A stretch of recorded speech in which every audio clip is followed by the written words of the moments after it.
Sarpreet, congratulations on the nomination as December's NAB Young Player of the Year. Is this something that means something to you? How do you feel about the nomination?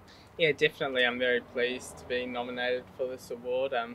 It does mean a lot to me and my family, and I think it's not possible without my teammates. So everything they've done for me this year has been great, and also the coaching staff for believing in me and giving me this opportunity. How do you assess your performances over the last 6 or 7 weeks? I think some have been good, some not so good. There's always areas I can improve on, and I keep analysing myself every game to see what I can get better at. But yeah, I'm enjoying myself. Where I think the team's playing some great football, so yeah, it's an enjoyable time to be playing. Can you tell us a bit about the conversations you had with Mark Rudan? He seems fairly keen on keeping the young players and the older players' feet on the ground. Is that something that he gets across to you in conversation? Yeah, definitely. I mean, we have some good chats in our time where he tells me what he wants from me and how I'm doing. So yeah, it's really good to be able to speak to someone about my football and how I'm going. Well, how does he manage to keep your feet firmly grounded? Because here you are, a young player, you're playing well, everybody's talking about you. How does he make sure that you don't get too big-headed, if I can use that as a phrase? Because he's always on my case at training, every time I make a mistake he's on to me, so he talks to me all the time, telling me to work hard and keep focusing on getting better every day, and the rest will just come naturally. So. And in terms of being in the A-League, I mean, are you feeling like you have taken a step up from last season, this season? Yeah, definitely. I think every year I'm developing, I'm working hard, so I'm continuing to work hard and try and get better at my game, and I feel like I've taken the next level, but I still think there's a lot more I can offer. And yeah, so far I think as a team we're doing very well, and we just need to keep going.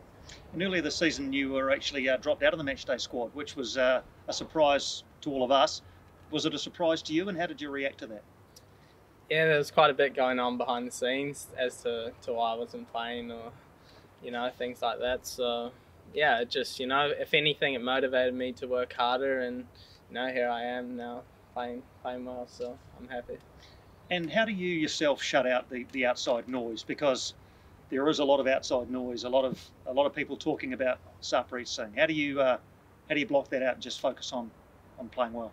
Yeah, obviously I try to stay off social media as much as possible, so I don't see everything, but obviously you're going to see some things, but it's good to see people recognising us as a team and me individually as well. But if anything, that's just motivating us to work harder and be better as a team.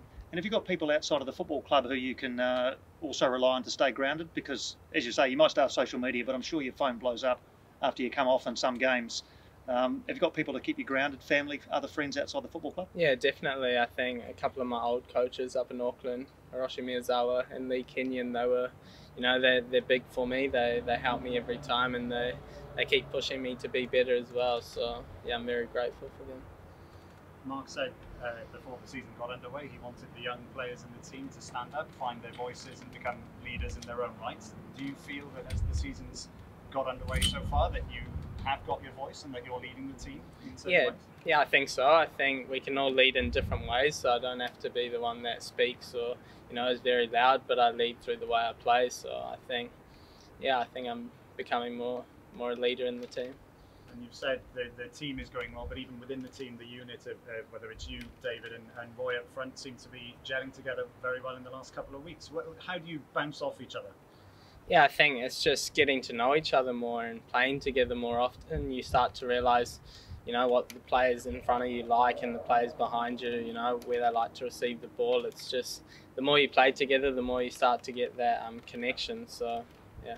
The last one from me, someone like Killian Sheridan now coming into the mix, offering something very different to Roy and David. Do you get excited at that prospect of being able to add another thing to your game as a team? Yeah, 100%. I think he brings in a completely different thing to what we have up front already, and I think he's a very good target man to work off. So as a number 10, I quite enjoy that as well. So yeah. At the other end, you can stay looking forward if you like, but at the other end of the experience spectrum, that's Andrew Durante playing his 300th game.